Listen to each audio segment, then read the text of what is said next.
It's 14. Okay, good afternoon, colleagues. I'm assuming that all the people joining us are probably in the afternoon zone, but in case it's good morning, it should also be good morning for you. It's an exciting day for us to have two distinguished presenters presenting a webinar based on a policy brief that they published not too long ago.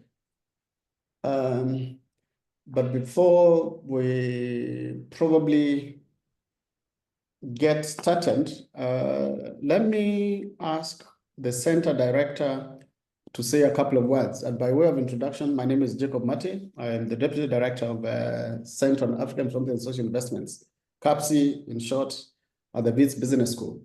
I'll ask Professor Moyo to say a few words before we get the program rolling. Professor Moyo, please. Okay, thank you so much, Prof. Mati and colleagues.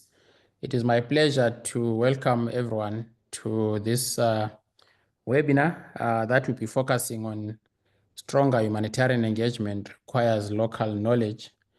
And I think as CAPSI, we are really situated nicely to host our colleagues Mohamed and Nauja to talk about this project that they've been implementing over a 5-year period. The reason why I say we are probably best suited is strictly because we are a center based here in the Global South, located at the Wits Business School in Johannesburg, South Africa, but we are Pan-African in orientation, and our focus is really to understand the different dynamics and expressions on African philanthropy. And if you think about philanthropy and what it means, you definitely have to understand that humanitarianism is actually one of the beneficiaries of philanthropy in its different manifestations and expressions. So we study philanthropy, we promote philanthropy, we research philanthropy, and we teach philanthropy.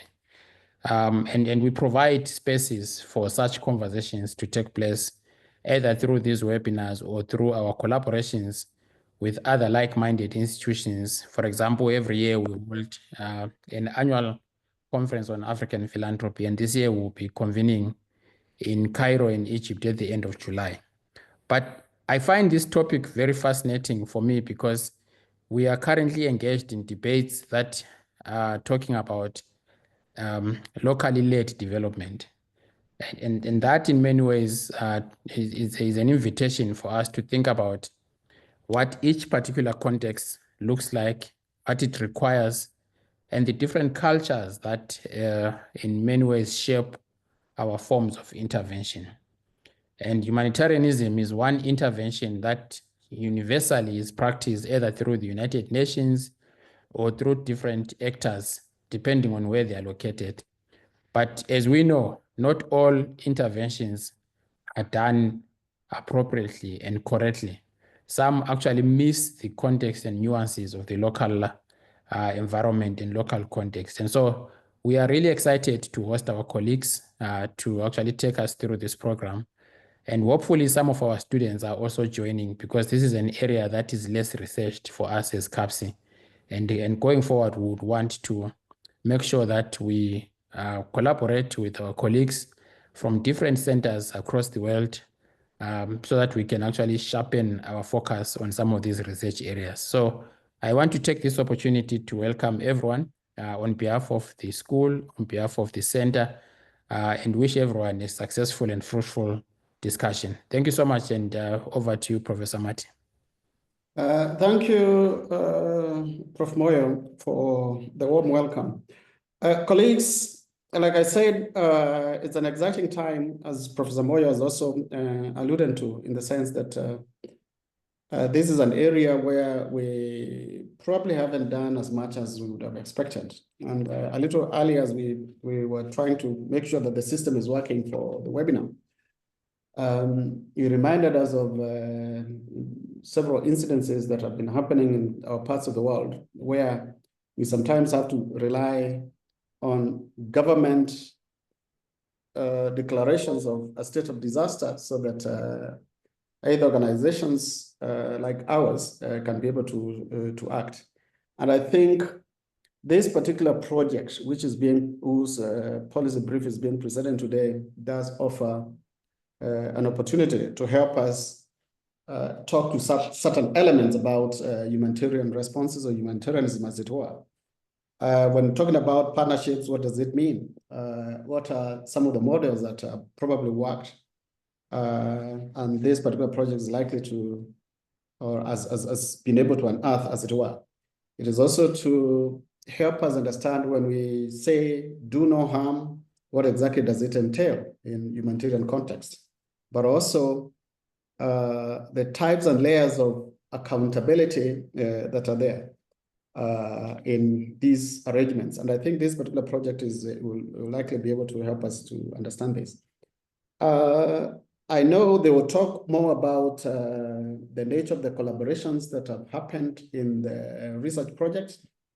But by way of introduction, just to say that this has been coordinating this, and this is the Danish Institute for International Development, or International Studies, sorry, and with partnerships with the RACO Institute in Hargeisa, the Rift Valley Institute in Nairobi, but also the Institute for Development Studies at the University of Nairobi, who are also partners in other projects that you're doing. And we are happy to host the webinar, which will be presented by Dr. Mohamed Aden Hassan and Dr. Nauja. Dr. Mohamed Aden Hassan is a scholar and a community advocate with over 2 decades of expertise in research, media, community engagement, and even entrepreneurship. And this reminds me of a paper report that Ian sent me not too long ago around CSI initiatives in Somaliland, which I found quite exciting.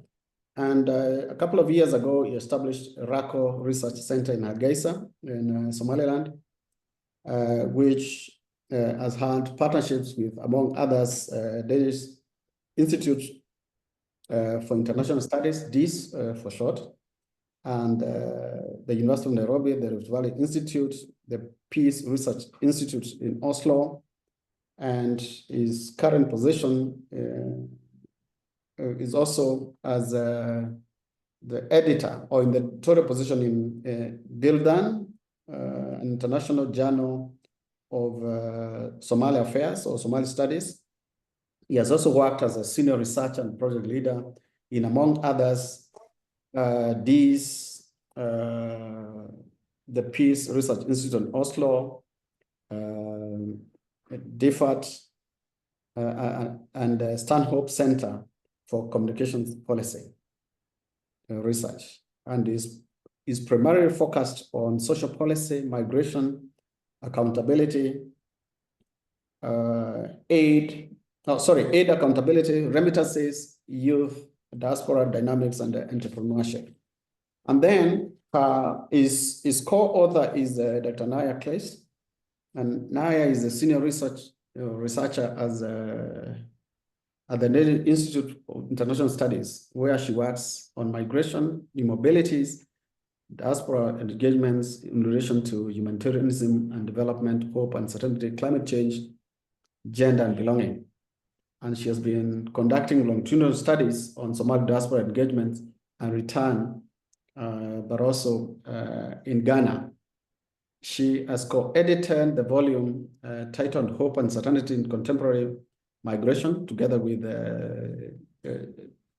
Dot Tosen in 2017, and has published in, among others, International Migration Review, African Affairs, Geoforum, Ethnography, History and Anthropology, Africa Diaspora, Journal of Ethnic and Migration Studies, Climate and Development, and Bildan. And she is the principal investigator of this collaborative project for which they are presenting today, which was titled, or is titled Diaspora, Humanitarianism in Complex Crisis, which has been running since 2019. So without much further ado, I'll invite my colleagues to present. And I think Nauja is starting, and then Mohamed will follow. But please feel free to torpedo that arrangement if that is not the case. Colleagues, please help me welcome the two presenters. Thank you.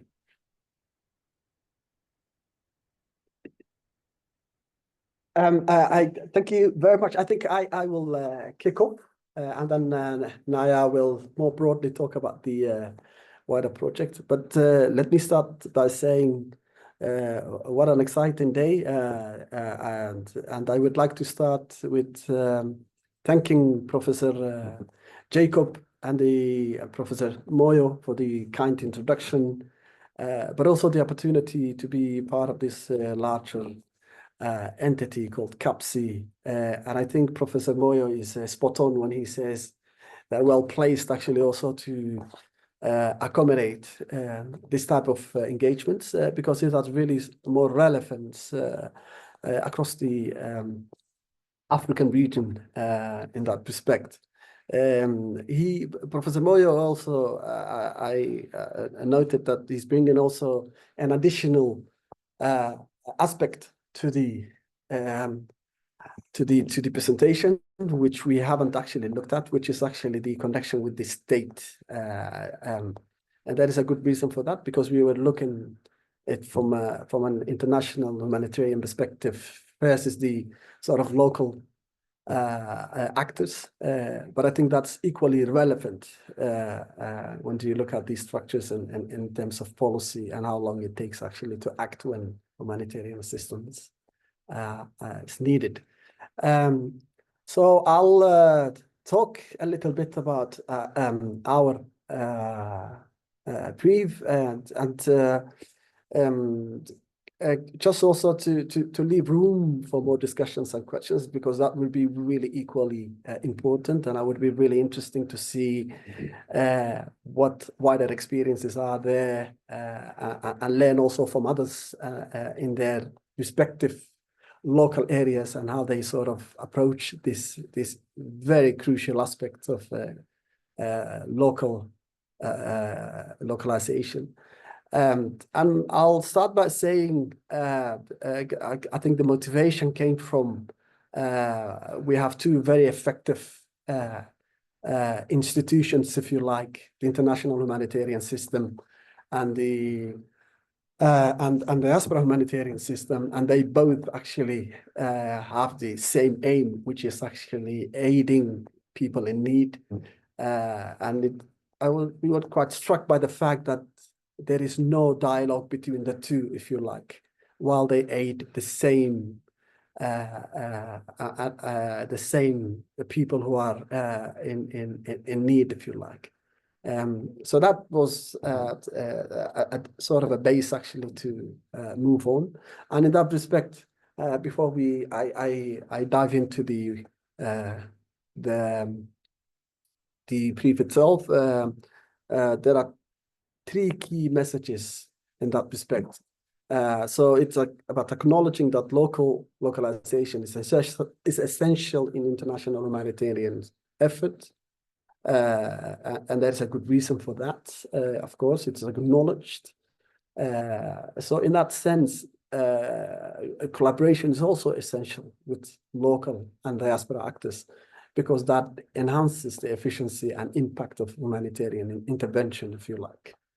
So we're not suggesting that these two should merge or be a partnership in the official sense, but I think what we are saying, of course, there are challenges, but these challenges also create opportunities for collaboration, and that requires actually making compromises, and which is critical for effective partnership, if you like. So these are sort of the three key messages that I would like to sort of put out there. And related to that, of course, there are also three takeaways when you look at the importance of actually looking at context-specific approaches, as these align aid with local customs and knowledge, if you like. And then, of course, the importance of the do no harm principles, which basically means that understanding local dynamics is really critical to prevent unintended consequences. And then thirdly, it's about creating hybrid accountability frameworks. And here, the argument that we make is actually combining trust-based local mechanisms with global standards.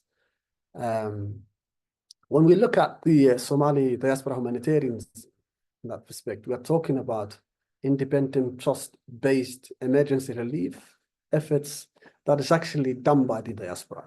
And these have benefits. So their strengths are that they are rapid in mobilization and resources, as well as they are embedded in local context. So they understand the local context. They are very much intertwined with what's taking place locally. They have great connections with the local communities. But there are also challenges, of course, when you look at the diaspora humanitarianism. They tend to be exclusionary and marginalized sort of groups. And there's a good reason for that, because in often diaspora humanitarianism is also very targeted, and diasporas focus on their hometown associations and the places where diasporas actually originate from, and that often means that not everybody is actually part of that larger intervention, if you like.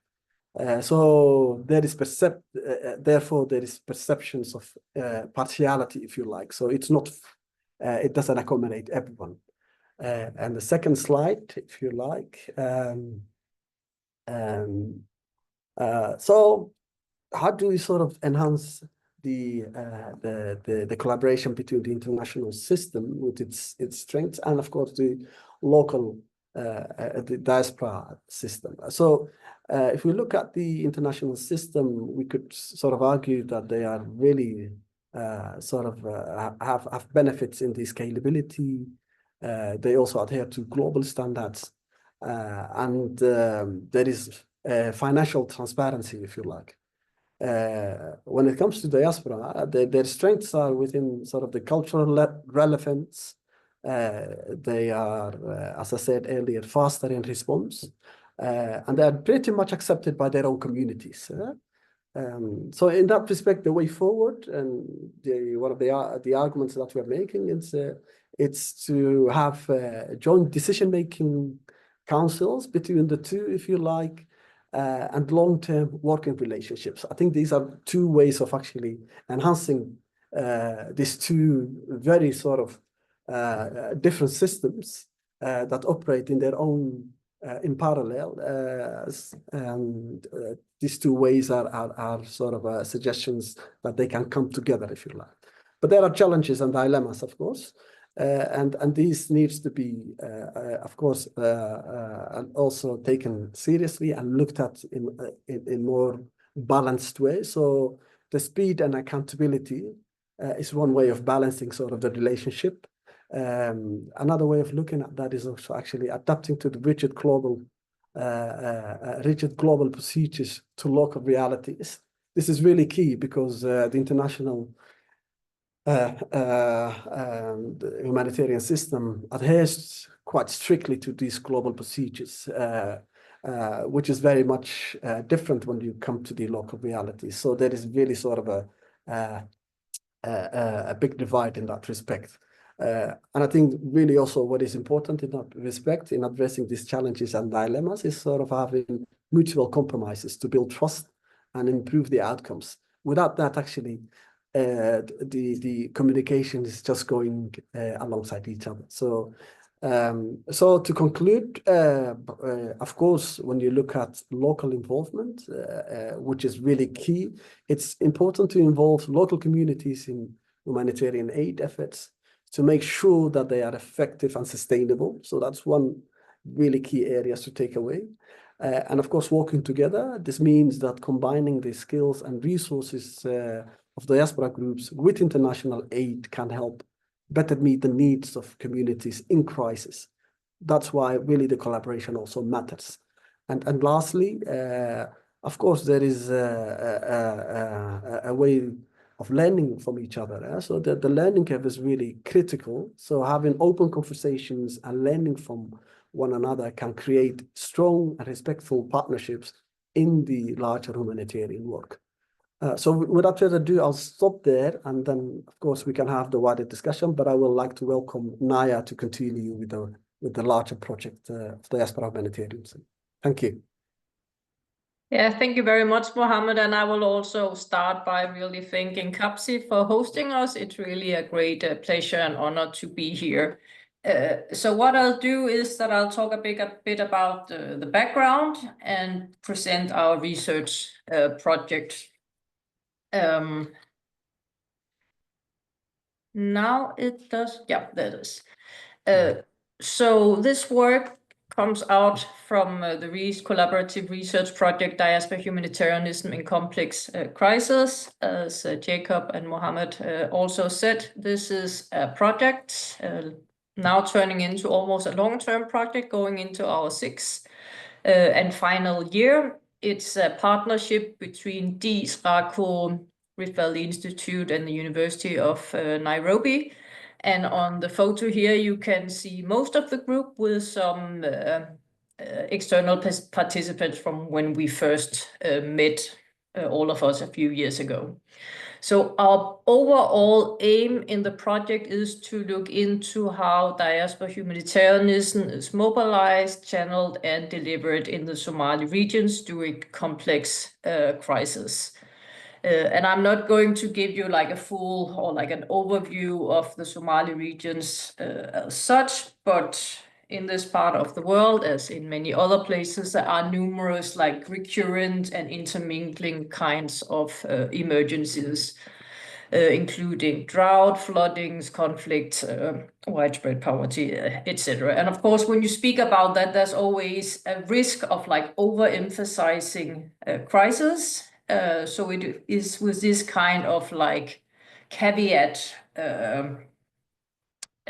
to remember that it's not all places that are equally affected. But anyway, this is our research group. We have 3 PhD students, all based at the University of Nairobi.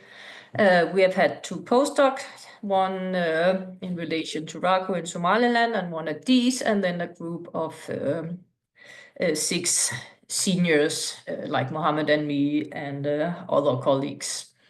We have been doing different kinds of field work through this in relation to various projects that I will go into in a bit more detail in a moment. But first, I would like to zoom out just a little bit and just mention some reasons why it's important in our view to look at and understand diaspora humanitarianism at a more general level. So why is this important? First of all, there's a crisis of the international humanitarian system. I mean, there are numerous crises going on there. One is underfunding. It's like a regular announced every year, usually several times, that are these huge crises with demands, and the funds that are mobilized to address these crises through the formal international system and the needs, there are huge discrepancy, and we, I guess, are likely to see that tendency be even more outspoken in the coming years. There's also a crisis of legitimacy in some cases in regard of where there is engagement, how it is framed, etc. And then sometimes, as was mentioned in the introduction, it goes very slowly because of the way the system is put together. So various diaspora groups, including the Somali ones, emerge as key humanitarian actors in this way in terms of sending remittances that many diasporas do, no matter what, but also mobilizing when there are specific emergencies occurring, which could be drought or flooding or conflict or other aspects. And what we have seen in the project and what is also seen from other contexts is that there's usually quite fast mobilization of resources in like the initial period of such an emergency. Related to that, diaspora groups are related to their sometimes ancestral, sometimes like countries of origin or birth through family members. So they are often some of the first people to know simply and then able to take action. There's often sustained engagement in relation to especially family-related remittances. So there is this actor which is in a way standing to some degree outside the formal humanitarian system, but who is also in many ways very active and very important on the ground. We see both in relation to the Somali diaspora, but also what we can see from other contexts and other literature, that there's often an ambivalent relation between the international humanitarian system and diaspora humanitarian actors. And there are, of course, differences here to what degree this is the case. There are also examples of collaboration and how sharp or how much distrust there is. I have heard donors talk about that they don't trust diasporas because they have loyalty several places, they are too engaged with their own areas, etc., and others who are really interested in what this can be, what collaboration could look like. But I'll say on an overall level, it is quite ambivalent. And then, of course, in terms of the project, we also aim to contribute to the literature and to policy development. So just to give you like a visual illustration of the global Somali diaspora, I guess this is well known to most people here. So basically spread all over the world, but with a main residence in the Horn of Africa and neighboring countries. So another way of thinking about that, or not another way, but to put some more perhaps academic terms on it, or to explain it in a bit more detail. So Somali diaspora humanitarianism grow out of these transnational connections between people living all over the world, as we can see here, and their Somali homelands, and indeed family members also around the world. So it grows out of these transnational collections that links different families and homelands, and it also reflects long-term mutual support systems. So that means that this kind of support during different kinds of emergencies, be they on a larger or smaller scale, they grow out of long-term practices. So while it has been intensified and globalized to a certain degree due to large-scale displacement from especially the 90s and onwards, it's not a new phenomenon as such. It's a kind of engagement that's, as I said, based on family relations, kinship relations. So it means that the relational and the affective dimensions are very outspoken, as are religious and moral dimensions. So it's also giving in terms a part of Islam. And we can also see in other examples than the Somali one that this kind of giving as a kind of moral or social obligation and practice is very outspoken.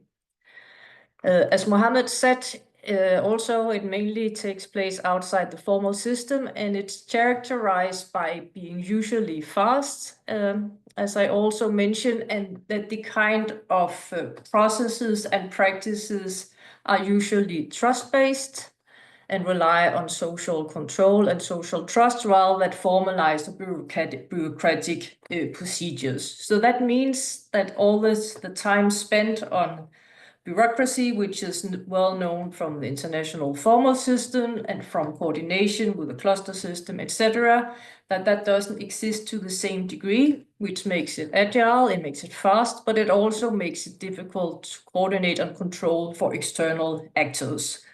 So these like independent diaspora humanitarian activities and engagement are not centrally coordinated by a state, institute, or other governance structures as such. They are much more like on the social kinship and or other kinds of social levels. So this is also some of the issues that sometimes makes the ambivalence and the distrust from the formal humanitarian system, because they think or claim that there's a lack of the kind of accountability that they recognize from their system. Finally, diaspora humanitarianism can be seen as a part of increase in these kind of new humanitarian actors. So there has been an interest in this for quite a few years, also in relation to the localization agenda,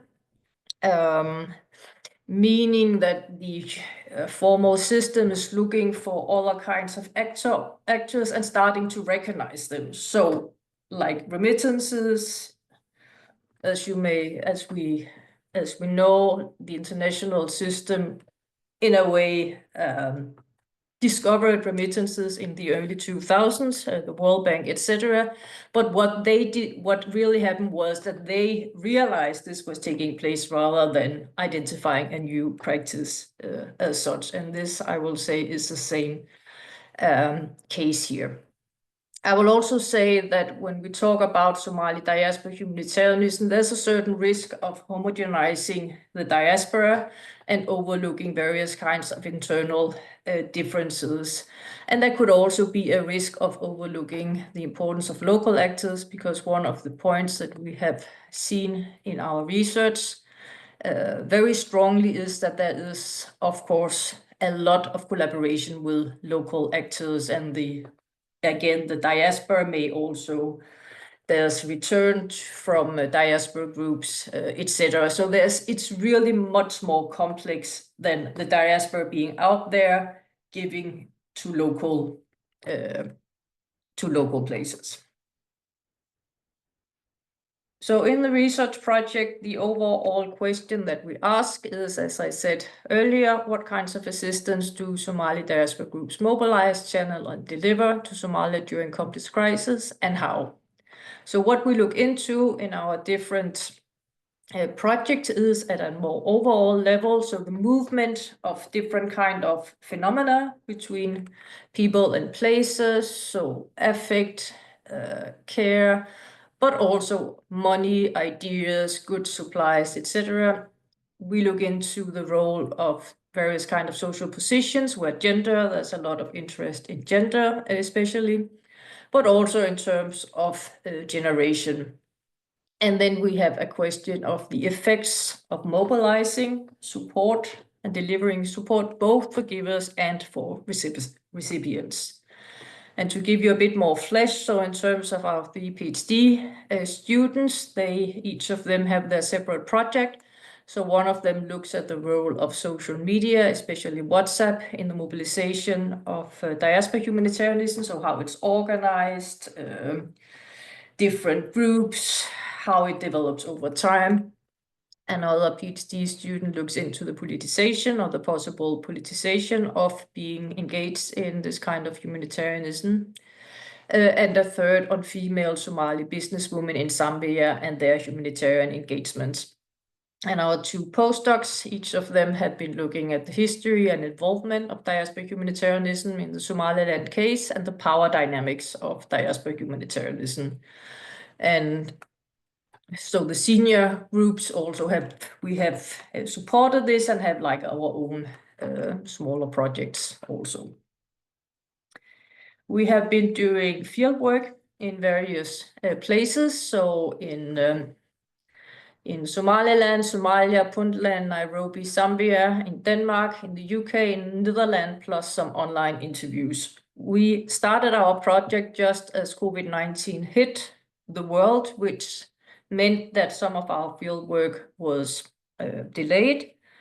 And we also had the plan that we discussed when we met the first time, that we wanted to have like a joint case study that we would examine from our different research sites. Then COVID-19 happened. So what we did actually was that we did a collective study on how COVID-19 was perceived and responded to in the Somali context with interviews in our different sites in these places mentioned here, but also in the US and Australia with some online interviews, and that came out with an article this year in January in International Affairs.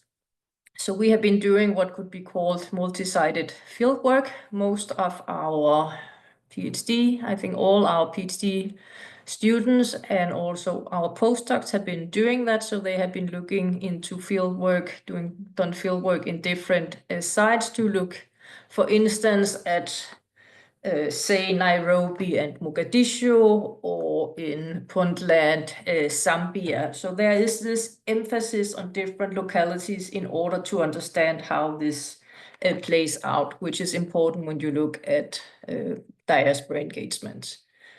We're engaging with a range of different stakeholders. So obviously various kinds of Somali diaspora actors, crisis-affected populations, local and international NGOs, policymakers, and humanitarian agencies. And it's now that we are coming into the final year, then one of the things that we have been doing in this year and also last year is that we have started really to disseminate and discuss our research findings. So we have also done some policy dialogues in Nairobi, earlier on also in Hargeisa, where we have met and talked about our research result, really with an emphasis both of presenting, of course, but also really in terms of dialogue. And as Mohamed said, this is also what we hope will happen here. I'll give you two super short examples just to put a bit more flesh on example of diaspora humanitarianism, and this is based on co-authored articles that I have done with two of the PhD students. So one of this is a co-authored paper with Sarah Ahmed Kushin, who looks into Somali businesswomen in Zambia and their engagement in Puntland. So this project has a flash flood in Khartoum in Puntland as a case that happened during the Ramadan in 22, and what Sarah shows based on a big ethnographic material from Zambia and also from Puntland is that a group of Somali business women in Zambia were informed just as the flash floods happened, and they were able to mobilize dry supplies and mobilize $43,000 just in one day. What they did was when that, as soon as they were notified, and they were notified, those of them who have relatives there and also the chair lady, that they simply stayed up the whole night and they discussed in a WhatsApp group what they could do. And because of their business activities, they were able to fundraise and get dry supplies from their businesses in Puntland and deliver them in the morning. So that was like a few hours after that the flash floods had happened, and well before any national or international humanitarian response to that. It should be said here that when something like this happens, and obviously the first responders are the local population. Then perhaps the next is diaspora actors. But this was an example that was very clear in terms of how fast the response was, and that the businesses enabled this fast response. What the businesswomen also did was that they reached out during their various networks to fundraise a few days after, where I think they managed to fundraise more than altogether $100,000, as I recall, through their different networks, and also because it was Ramadan, where there's an extra emphasis on giving. They also contributed to other diaspora initiatives, for instance, an initiative from Australia where a Somali diaspora group organized to buy medical supplies and send them to Khartoum and Puntland. So it was not only their own initiatives, but also support to other diaspora initiatives. Another super short case study is done with Fatima Mohamed Dahir, who is another of the PhD students, and she's looking into WhatsApp groups for drought relief. Also in 22, when there was a big drought in the Horn of Africa, and the southern part of Somalia was very hard hit. So what happened in this case was that a Somali man in Nairobi was notified from his relatives in the southern part of Somalia of the crisis, and he decided to organize a WhatsApp group with some friends and some relatives, all from the same kinship group, and they very fast managed to get a lot of their relatives to join this group, first in Nairobi and in Eastleigh, and then they branched out to relatives around the world, reaching a bit more than 300 members in 3 weeks and managing to fundraise a bit more than $100,000 that they could use to truck food and water to these areas. And one of the findings that Fatima has made in relation to this is that while there are a lot of WhatsApp groups for Somalis in terms of families, friends, etc., where this is constant news is going on, there when there are these emergencies, there are specific WhatsApp group made to address these emergencies. So people are brought together and they fundraise together to organize supplies, funds, etc. And usually this is done, of course, with people from the affected areas as part of it, typically with clan elders as well, maybe religious authorities also. So there are these, so it intermingles with these social dynamics. We have done a lot more, but time is running. So I'll just show you some of our outputs here, and you can access all of them and more at our website. You can see it in the corner, which is diis.dk/dhum, or otherwise feel free to reach out to Mohamed and me if you cannot access it. So we have several policy briefs, report, working papers, podcast, some journal articles also, and more will come out this year. So yes, thank you very much, and we really look forward to engaging with you. Okay. Thank you very much, Naya and Mohamed. So colleagues, I think this is the time for questions that you may have. I already see probably there are two. One is asking around the question of what characterizes as local humanitarian knowledge. So the presenters can be able to respond to that. And then the other one is whether they can be able to get the slides for those particular links. So those two. But even as they prepare for that, if there are people who want to verbalize their questions, please feel free to let us know, and we will give you the rights to be able to ask the questions. But Naya and Mo, maybe in the meantime, you may want to respond to those two as we wait for others. And we have about 16 or so minutes of the Q&A. Mohamed, do you want to give a go on local humanitarian knowledge? You're muted. Please unmute.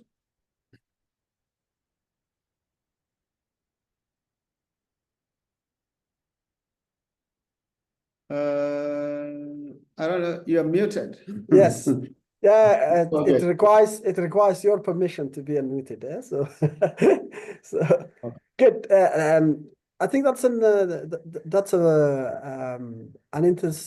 interesting question.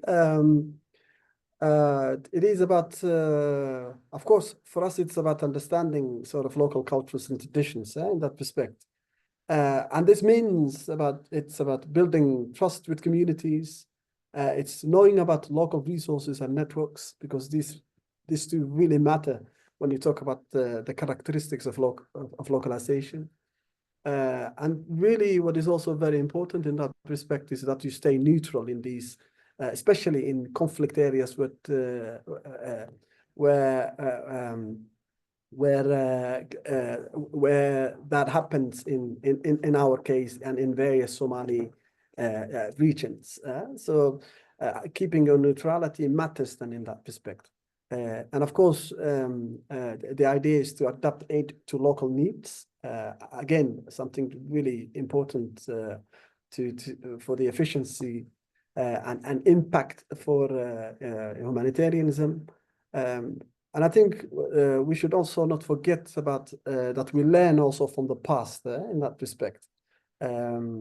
And lastly, but not least, it's about supporting sort of marginalized groups. As I said in the presentation, especially when you look at the diaspora-focused humanitarianism, they tend to focus on certain specific groups and actually could have the tendencies of actually excluding intentionally or unintentionally in that respect other groups who have similar needs in that respect.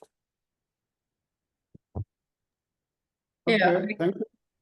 I can perhaps add that so the emphasis in our policy brief on local humanitarian knowledge, it's also very much directed to the international humanitarian system.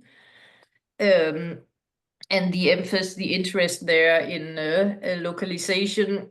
So what we did in relation to this policy brief is, of course, that it builds on the research that we have been doing individually and collectively, but we also interviewed, Mohamed and me, policymakers and humanitarian actors, various kinds of humanitarian actors in Nairobi and Hargeisa. And I was personally quite shocked sometimes to hear about like the lack of knowledge of local conditions in some part of mainstream humanitarianism. And again, I think there are huge differences and all that. But the thing that, because there's such, I think in the international humanitarian system, there's lots of emphasis on being efficient and being like having these kind of technical solutions, which means that having more locally adapted interventions and support sometimes, I think,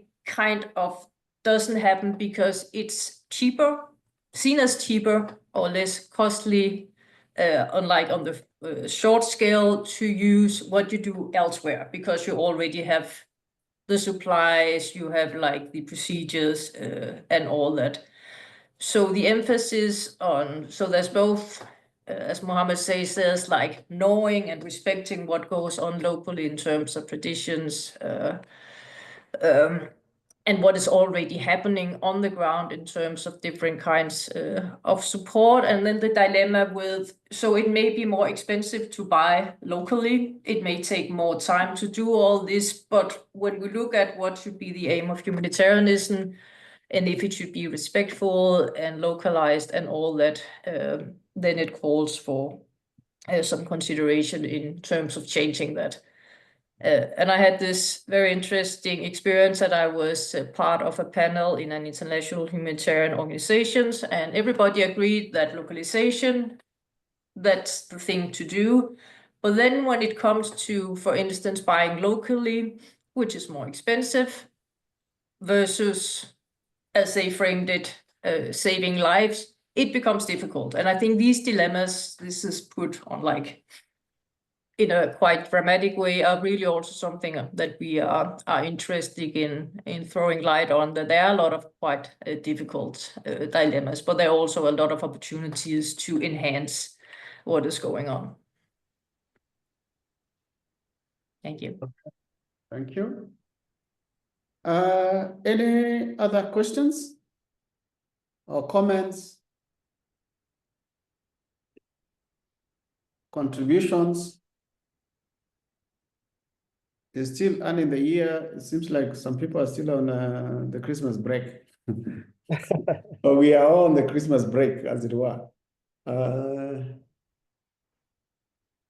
I think that there is a question on the on the Oh, role. yeah. There is a Sean. Sean, do you want to verbalize the... Yeah, I think that's also a very interesting question. In terms of the need identification, I think about it's when it comes to that, it's about sharing first-hand knowledge about their specific needs, priorities, and vulnerabilities. Because without that, actually, you can't do the work that you want to do. So that's the first thing actually to think about. Secondly, I would say also looking at participation and planning. And that means, or I should better say, that requires that one collaborates with humanitarian actors to design aid programs that align with local realities. And often than not, what we see is that programs that affect local communities are designed somewhere else and then brought into the local community, and that sometimes create tensions because these are sometimes not based on the realities and the needs, very specific needs for local people. Thirdly, I would say cultural guidance, if I may put it that way, and that is actually providing insights into cultural practices to ensure that aid is relevant and respectful. I think we keep coming back to this respectful approach. And then, of course, in order to learn, it's about having ways to monitor this and then get the feedback, the necessary feedback, perhaps offering real-time feedback on aid implementations to improve its effectiveness. And I think, as we said before, it's also about decision-making, participation in joint councils or communities, however you want to call this, to influence resource allocation and project strategies. What is, I think, also quite important is about resource mobilization, contributing to local knowledge, and that is, I mean, contributing to local knowledge networks, and at times also manpower to support aid efforts. And lastly, I think it's also about advocacy. Which I think is also relevant in the sense that acting as advocates for marginalized groups to ensure that you have an equitable aid distribution. So maybe Nauja can add, but I think these are some things to think about, especially when you are talking about what the role and spaces are avoided when it comes to local communities themselves and the risks that you need to look at in terms of humanitarian actors. That was a very good question, by the way. Thank you. Okay. Thank you.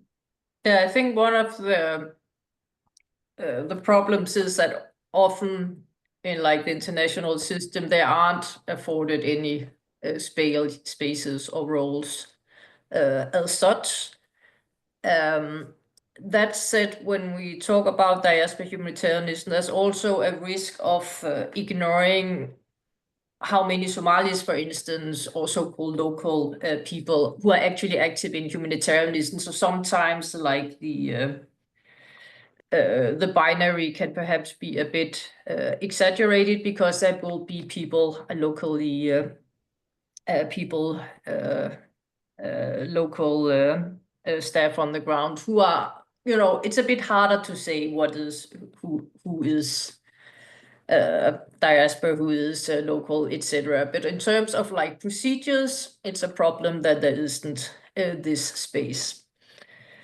And one of the things that diaspora humanitarianism and other kinds of like giving these, we also sometimes use the term vernacular humanitarianism to refer to practices of giving, supporting during a precarity or crisis. So these local practices. And what we see here, and we had a conference that Jacob was also part of in September with case studies from various places of this vernacular humanitarianism, so not only diaspora groups, but also other groups. And one of the conclusions or like the findings coming out across was both that this is like long-term practices, it's not new, but also that this binary, which can often be found in the formal system, there's a big difference between those who give, donors, and those who receive. It's not necessarily as outspoken in relation to diaspora humanitarianism or vernacular humanitarianism, though it may be. I mean, sometimes it doesn't get turned around, but it may be, especially in relation to remittances that can be, again, part of or related to crisis, that receivers and senders of remittances over a lifetime can easily swap around. So there's also this aspect which is interesting to take into consideration. So everything becomes maybe not totally fluid, but a bit less like these are receivers, these are givers when we speak about diaspora humanitarianism.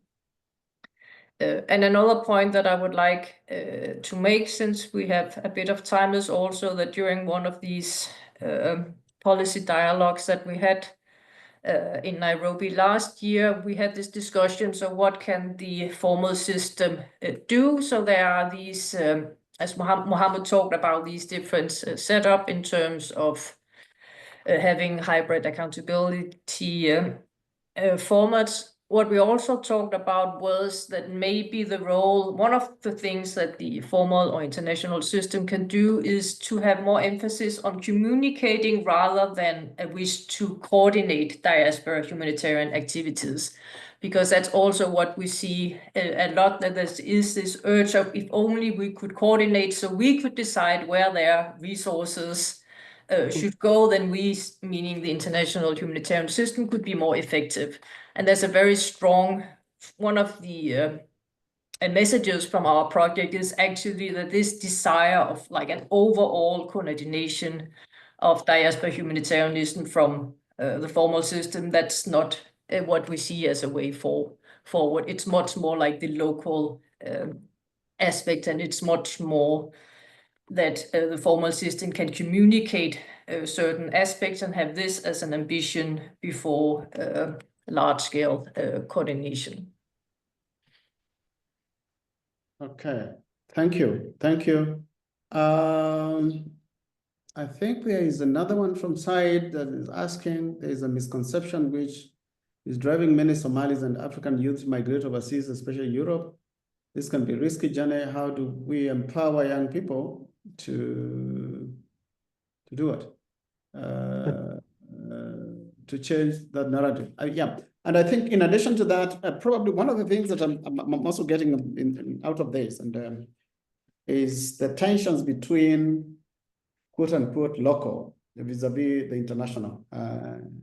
Tensions between the, for want of a better word, the informality of the local and the more traditional ways of doing things vis-a-vis the transnational.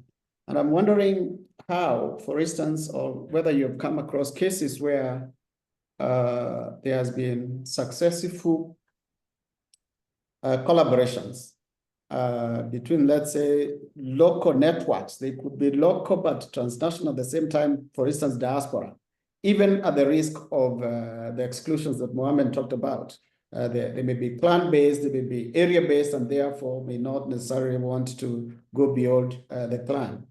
Whether we have any specific examples and of successful collaborations, and if so, what may have informed that, and if not, what are some of the things that can be done to make these important venues or avenues for quote-unquote collaboration, so that at the very least, that communication is happening as opposed to coordination, and things or efficiencies can be injected at both sides of the coin, if you will.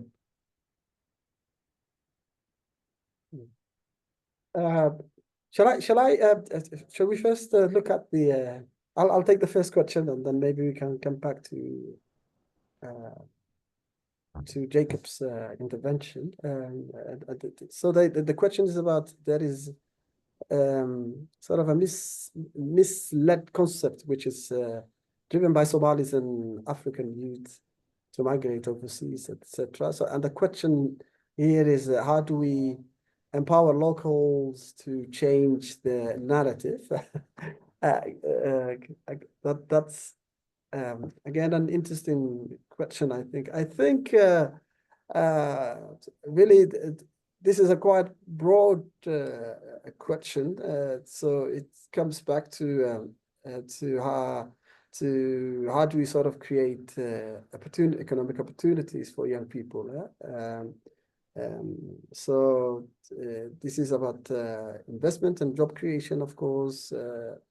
And if I look at the Somali case, of course, there are great opportunities in industries like agriculture, fisheries, technologies, to create some sort of sustainable employment, because I think that's at the heart of why young people look for other green pastures, if you like, and of course, if we look at the topic that we are talking about today, it's there are also opportunities for diaspora investments, and they could really also leverage diaspora resources to fund local development and create jobs in that respect. And of course, we cannot miss the importance of education. So, and that goes for the educational training, but also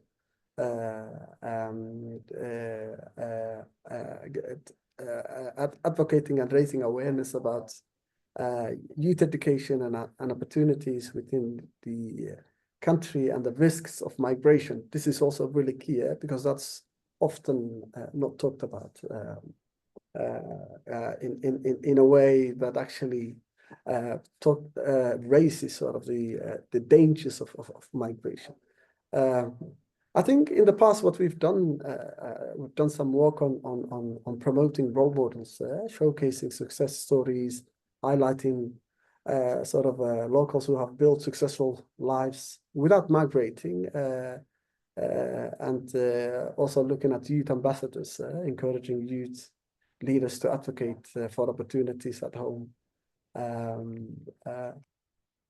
But of course, you could also look at the local infrastructure and how you could strengthen that. One thing that comes to mind is digital connectivity, and making use actually enabling sort of the online opportunities to improve the network and infrastructure. And within the Somali case, actually, it's one of the most connected digital communities, and but again, that has not been capitalized on in a way that it should be. The other areas that I think it's about creating platforms like this for discussions and talk about sort of the risks of migration and offer sort of viable alternatives. And one thing that I have also been involved with personally is actually about how do you sort of involve parents and the wider families and work with them to actually shift the mindset and support the youth to explore local options. And this is really easier said than done if the infrastructure is not ready. But I think really that's also a very an important aspect, especially within the local Somali community, because these young people are also sometimes sent deliberately because they are also seeing the future pensions of their parents. And that's something that I have seen time and again within the local context, and it's really one that had our attention in few years back, and we've done some interventions around this locally. And of course, other ways of looking at this is policy and advocacy. This is always an important aspect, to develop policies to support youth employment, education, and entrepreneurship. Really key issues, but also looking at sectoral collaboration, especially when you look at the international aid support, but also investments, whether these come from local, diaspora, or otherwise. And so the NGOs could partner with private sectors and international organizations to create much more impactful programs. And I could really talk on and on. And this is because I've done some work around this, but I think I'll stop there and maybe allow Nauja also maybe to respond, maybe focus on Jacob's question. Yeah, thank you. So I want to start by addressing a comment which has now disappeared, I think, but it was a very, very important comment. So I'll do it anyway, which is that knowledge is good, yes, but resources is really what matter. And I want to say thank you for that comment, because that's very true. Really, and it also goes back to the so-called localization, or it doesn't go back to that, but it's reflected in the problems around realizing the localization agenda, or the aim that was committed to in the grand bargain in 2016 of where international humanitarian organizations, etc., agreed on that a large part of international humanitarian funding should go to local and I think national humanitarian organizations. I don't remember exactly the percentage. This has not happened at all. Actually, the percentage of humanitarian funding going to local organization has dropped, as far as I know. So it's a really, really pertinent question in terms of where does the money go and what does that enable, also in terms of having closer local collaboration on the ground. So thank you for that question. I will also say that localization, which is this again, keyword, it has also been criticized from like critical humanitarian studies as like sometimes masking a transfer of risk. So the emphasis on local organization has also come after the so-called war on terrorism, and how it has become more dangerous in many places for especially local humanitarian workers. So there are again dilemmas in relation to this, but the question about resources is of course super important. Then there was Jacob's question about successful collaboration. So was that between diaspora groups or local groups and the international system? Yeah, I think all of them to some extent, in the sense that you find diasporas being quote unquote mistrusted probably by their international colleagues, but also for all the deficiencies, or they may favor certain places, but also locals probably falling under the same basket in terms of whether they can be trusted when they are heavily invested in quote unquote local and maybe exclusive in one form or another. Yeah, I think there are a lot of examples of where diaspora groups have done some kind of interventions, like also the case studies I mentioned, where there has been some delivery of funds or of various kind of supplies, and it as both Mohamed and me said, is going through trusted individuals, which can be business people, it can be religious or local authorities. There's, I think, often with these kinds of interventions, just with the humanitarian, like from interventions from the international system, there's the question about how to keep on funding. That definitely is also the case with diaspora humanitarianism. So when does humanitarian activities turn into development, or should turn into development? So it's not only responding to emergencies, but there's also some preventing effect. These are definitely also questions which are discussed in diaspora, amongst diaspora actors, and I will think locally as well. In terms of like the international system, so what I mainly know of in terms of my own research is how certain like funding modalities to diaspora groups in terms of humanitarianism, but also development activities. So in the Danish context, for instance, there are several funding modalities that offers co-funding to typically registered associations, and that can both be in relation to emergencies, so there's a funding modality for that, but also in terms of reconstruction or development projects.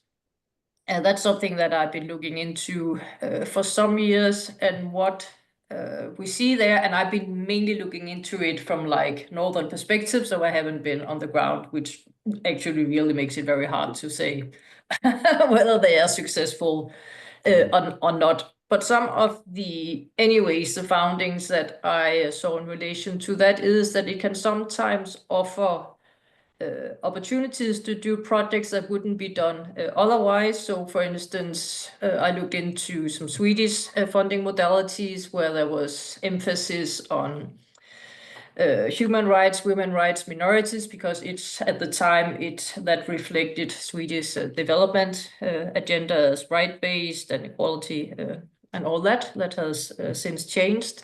So that some projects there could be funded that maybe wouldn't have been funded anyway.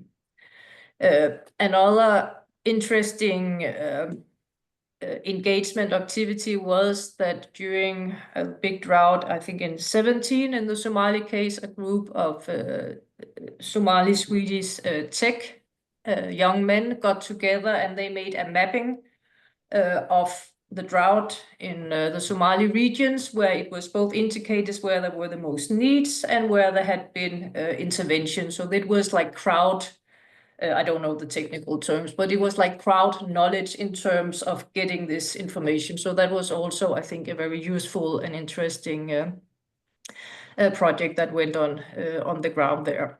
I'm not familiar with any like mainstream humanitarian project that has collaborated with Diaspora or local actors on very equal footing, but they may definitely exist out there. But I unfortunately don't know about it.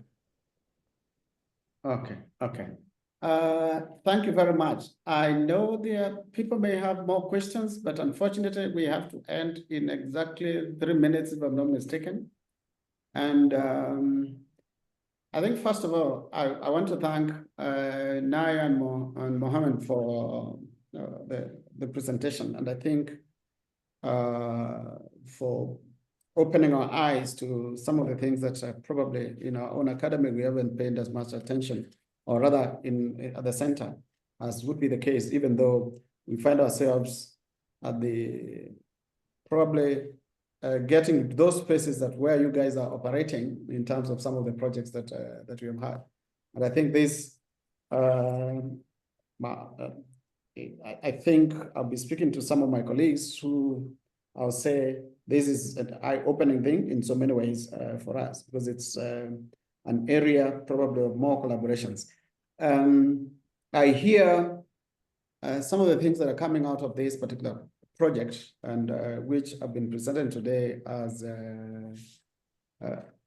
is important to be able to understand probably why, or to have certain explanations of probably why the Somalia community has continued to exist and survive despite the absence of a central state, or even where we have had such a state existing without the necessary capacity, for instance, to be able to attend to welfare needs as in many other parts of the world, as it were. So I think there's the lens through which this DHAM has been able to do its work helps us make sense of some of these things. It's in all the diaspora connections with Somalis everywhere. And I think the case studies that have been done, the case that you're referring to in Zambia and many others, do give us a sense or a glimpse into some of the things that are happening. And of course, trying to help us understand what does count as local knowledge, as given the responses that you're getting from Said's question are extremely important. But more importantly is also an acknowledgement that, yes, these are important networks, these are important ways of delivering survival or necessary aid so that people can be able to survive and maybe sometimes thrive if it comes to that. Because in some cases, within the larger Somali, some parts of Somali have been able to get a state that is functional to some extent, and even with inputs of, let's say, the private sector, but more importantly, technology. If you're looking at social media and how WhatsApp, for instance, has been able to help mobilize, as it were. I'm also hearing of the need to communicate by international actors, especially international humanitarian actors, as opposed to the need to quote unquote coordinate. Even as they try to coordinate, the most important thing or the emphasis should be on, can they be able to communicate, and that out of those particular communications, they can be able to come up with systems that can be able to work for in various elements.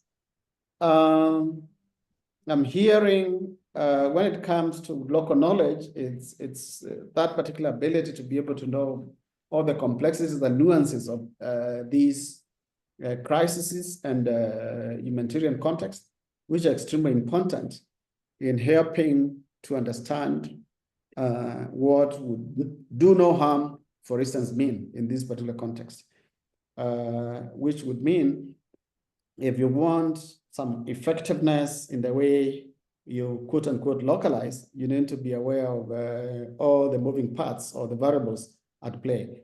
And I think out of all that, we can be able to take critical lessons that can be able to inform some of the interventions at, humanitarian level, especially many of them, once they've been declared humanitarian emergencies anyway, will by very definition involve both international and local actors. Local actors as the first responders. In many cases, they are the ones that are left in the reconstruction and rebuilding their lives and things like that, as it were. So I think with all that, colleagues, please do join me in thanking my two colleagues. This is the first of the many series of webinars that we are anticipating for the year, and we hope that you'll be able to join us as we move forward. I think we will ask the presenters if they can be able to share the slides, and then I think that can be posted somewhere or can be sent to those that are interested. Once again, thank you very much, and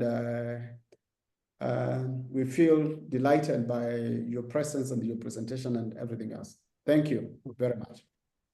Thank you. Thank you very much. Pleasure. Take care. Thanks.